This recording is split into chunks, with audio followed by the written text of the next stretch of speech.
Negative energy होती है ना, जो जैसे कि किसी को कुछ छाया बोलते हैं कि या कुछ हवा कुछ वैसी वैसी, तो ये ना दूर रहती है हमसे भी। कोई भी संकट है, कोई मुसीबत आती नहीं इसको धारण करने से। गोरख सुरक्षा चक्र बाबा गोरखनाथ जी के सावर मंत्र के द्वारा अभिमंत्रित किया गया है। सिंह और आप देख रहे हैं भारत मनी इंडिया। इस वक्त हम असंध के गणेश मंदिर में मौजूद हैं, जहां पर आज एक जो तीसरा सनातन गोरख धाम के नाम से जो कार्यक्रम किया जा रहा है, उसके बारे में जो यहाँ के आज महंत जी यहाँ पर पहुँचे हैं, जो आशीर्वाद देने पहुँचे अपनी संगत को, तो आइए उनसे जानते कि ये क्या प्रोग्राम है और इसका क्या महत्व है।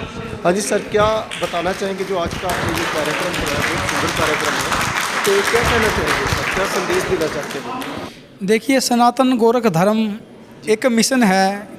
इंसान जो है वो इंसानियत समझे और अपने जीवन के अंदर मानवता सबसे बड़ा धर्म है, उसे अपनाए।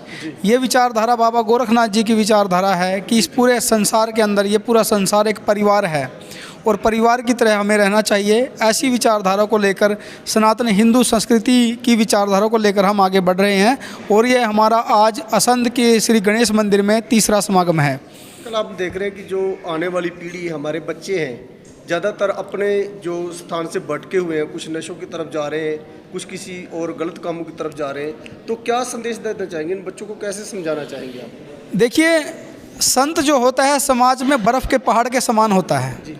जिस प्रकार से बर्फ़ के पहाड़ से ठंडी बौछारें आती हैं, उसी प्रकार से संत अपनी वाणी से ठंडी बौछार करते हैं। जैसे हमारे धरती के बहुत बड़े संत गुरु नानक देव जी हुए, उन्होंने अपने विचारों से, अपनी वाणी से इस पूरे संसार को शांति में बनाया और जो भटकी हुई जनता थी एक सही रास्ता दिखाया। उसी प्रकार से हमारे बाबा गोरखनाथ जी, जिन्होंने भटकती हुई मानवता को एक सही रास्ता दिखाया। जब जब इस संसार के अंदर धर्म की गलानी होती है, तो धर्म की रक्षा करने के लिए और संतों की, महात्माओं की और मानवता की रक्षा करने के लिए किसी न किसी संत महात्मा को धरती पर आना पड़ता है। तो हमारे बाबा गोरखनाथ जी प्रत्येक युग के अंदर अपनी उपस्थिति दर्ज कराए हैं, चाहे सतयुग हो, द्वापर हो, त्रेता हो, कलयुग हो, हर युग के अंदर बाबा गुरु गोरखनाथ जी की विचारधारा रही है और स्वयं बाबा जी ने आकर के इस संसार को ज्ञान दिया ताकि व्यक्ति अपने जीवन का सही प्रकार से विकास कर सके। इसी विचारधारा को लेकर सनातन हिंदू संस्कृति के झंडे को लेकर हम आगे बढ़ रहे हैं। जी, श्री गोरख सुरक्षा चक्र जो दिया आपने, उसका क्या महत्व है सर? उसके बारे में थोड़ा सा ज्ञान दीजिए। देखिए, हम समाज के अंदर अंधविश्वास और पाखंड से रहित पूजा पद्धति को लाना चाहते हैं कि आज हमारे धर्म के अंदर पाखंड ज़्यादा भर दिया लोगों ने। हम एक ऐसी व्यवस्था, एक धार्मिक व्यवस्था समाज के अंदर लाना चाहते हैं जिसमें व्यक्ति को सरल और सीधा रास्ता बताया जाए। गोरख सुरक्षा चक्र, इस सृष्टि के अंदर दो प्रकार की ऊर्जाएं होती हैं, नकारात्मक ऊर्जा और सकारात्मक ऊर्जा। गोरख सुरक्षा चक्र बाबा गोरखनाथ जी के सावर मंत्र के द्वारा अभिमंत्रित किया गया है। ये नकारात्मक ऊर्जा को सकारात्मक ऊर्जा में बदलता है और जब नकारात्मक ऊर्जा सकारात्मक ऊर्जा में बदलती है तो अपने आप व्यक्ति के जीवन का विकास होता है और हम फिर किसी भी प्रकार से भटकते नहीं हैं, ना ही हमें कोई भटका सकता है। और अंधविश्वास पाखंड से रहित इस पूजा पद्धति को हम आगे बढ़ा रहे हैं। सर, ऐसे जो कार्यक्रम है पहले आप कहाँ कहाँ करवा चुके हो और असल में कितनी बार करवाए आपने? ये पहला ही है? देखिए, वैसे तो हम सनातन हिंदू संस्कृति के साथ बचपन से हमारा जन्म हुआ, हमारी 11 पीढ़ी हो गई हैं जो बाबा गुरु गोरखनाथ जी के अनुयायी हैं। मैं 8 वर्ष की आयु से बाबा गुरु गोरखनाथ जी की विचारधारा को जन जन तक पहुंचा रहा हूं। बचपन से ही मैंने बाबा गोरखनाथ जी का यह भगवा चोला धारण किया था और तब से लेकर अब तक हम सैकड़ों हजारों हम कार्यक्रम कर चुके हैं। परंतु सनातन गोरख धर्म को लेकर के ये हमारा तीसरा कार्यक्रम है। सबसे पहला कार्यक्रम हमने करनाल में 2 तारीख को पंचायत भवन में किया, दूसरा कार्यक्रम हमारा इंद्री श्री कृष्णा मंदिर में था और तीसरा कार्यक्रम हमारा आज असंध के अंदर श्री गणेश मंदिर में है।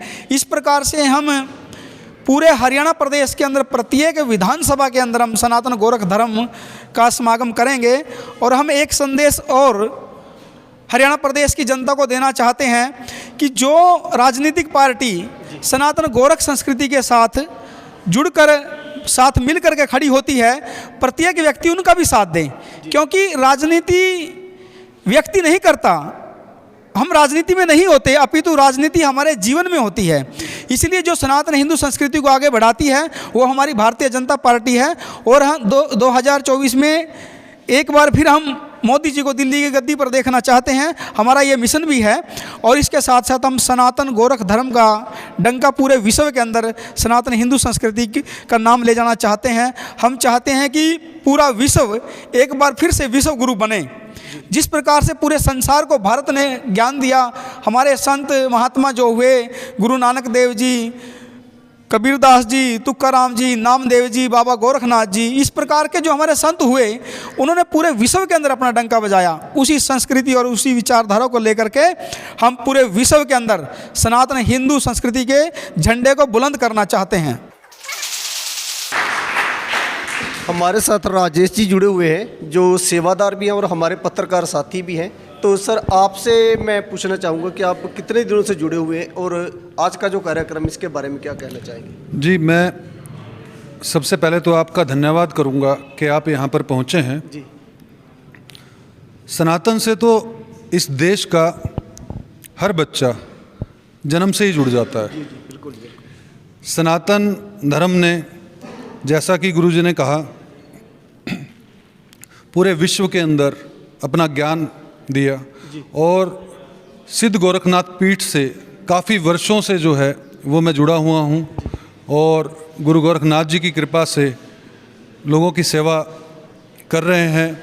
महाराज जी के मार्गदर्शन में हम अपना जीवन जो है वो व्यतीत कर रहे हैं। और हम ऐसा कर क्यों रहे हैं, उसका मुख्य कारण जो है वो ये है कि हमें बचपन से अंधविश्वास देखने को मिलता है, चाहे वो कोई संप्रदाय हो, धर्म हो, अलग अलग धर्मों की हम बात करें। जी सर। विज्ञान की ओर ना जाकर सिर्फ मानने की बात करते हैं कि ऐसा मान लो। लेकिन सनातन गोरख धर्म या गुरु गोरखनाथ जी का मुख्य उद्देश्य जो था वो अंधविश्वास को दूर करना था। और जहाँ अंधविश्वास को दूर किया जाए, व्यक्ति के जीवन से अंधकार को मिटा दिया जाए, तो उस मिशन से, उस संस्था से, उस धर्म से जुड़ना हमारे लिए सौभाग्य की बात है। और मैं आपके माध्यम से सभी से यह अनुरोध भी करूंगा कि अंधविश्वास को छोड़कर विश्वास की ओर बढ़ें, प्रयोग करें और सनातन गोरख धर्म के साथ जुड़ें। और श्री गोरख सुरक्षा चक्र जो कि महाराज जी ने बहुत शोध के बाद हमारे बीच श्रद्धालुओं की भलाई के लिए लेके आए हैं, इसका एक बार इस्तेमाल करें, इसको प्रयोग में लेके आएँ। मैं अपने निजी अनुभव से ये बात कहना चाहूँगा कि जो भी व्यक्ति श्री गोरख सुरक्षा चक्र का प्रयोग करेगा उसके जीवन से हर समस्या का जो है समाधान हो। मनोज जोगी पानीपत से हूँ और हिंदू योगी वाहिनी का राष्ट्रीय महासचिव हूँ। जैसा कि गुरु गोरखनाथ पीठ है, उनसे मैं कई वर्षों से जुड़ा हूँ और बाबा में आस्था भी है।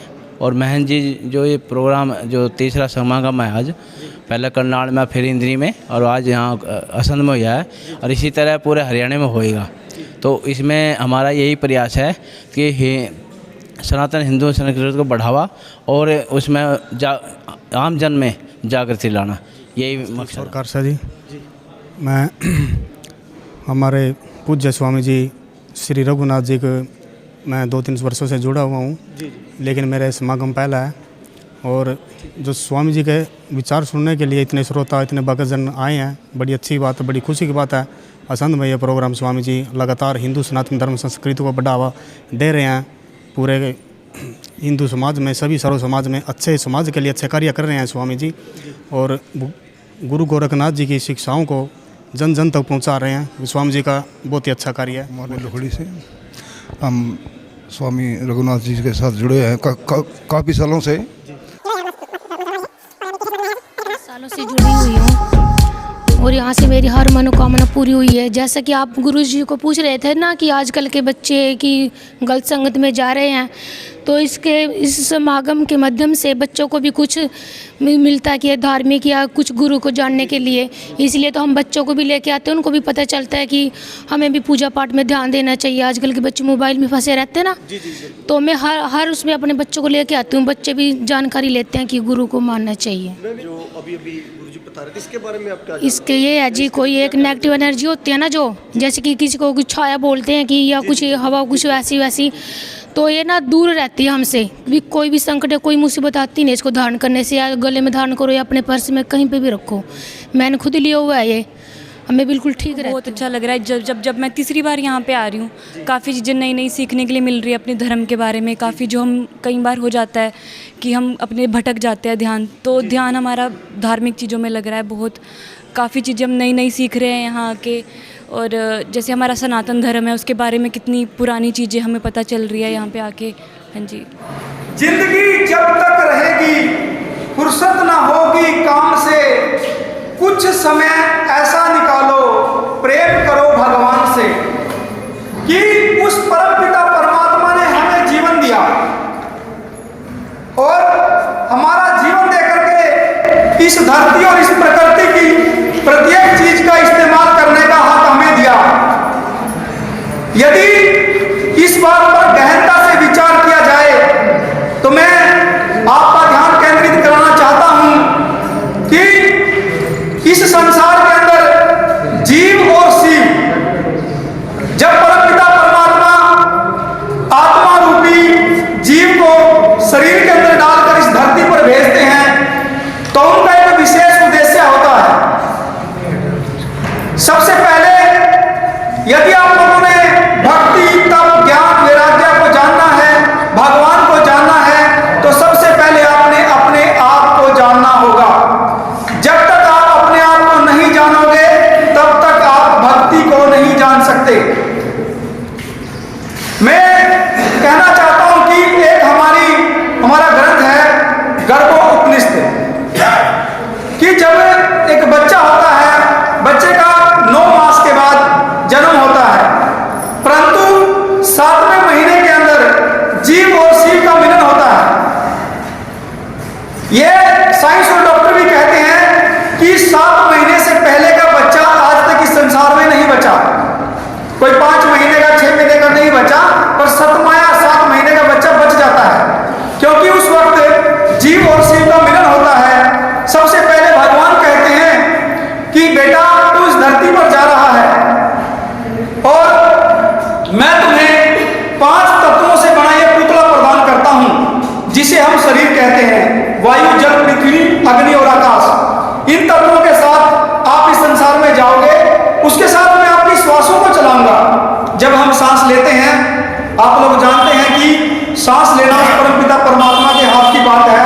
यदि किसी की सांस रुक जाए, अपने प्राण निकल जाए, दोबारा से आज तक कोई भी वैज्ञानिक, कोई डॉक्टर या कोई साइंस दोबारा से प्राण नहीं डाल पाई। श्वास चलाने का यदि कोई काम करते हैं तो भगवान करते हैं। भगवान कहते हैं कि मैं तेरी श्वासों को चलाऊंगा। सारा दिन काम करने के बाद जब तू थक जाएगा तो तुम्हें नींद प्रदान करूंगा, और सुबह जब तू उठेगा तो तुम्हें याददाश्त प्रदान करूंगा। इस सृष्टि के अंदर जा और इस सृष्टि की प्रत्येक चीज, चाहे वो फल के रूप में हो, पेड़ पौधे के रूप में हो, इस धरती के रूप में हो, आप इसका इस्तेमाल कर पाओगे। भगवान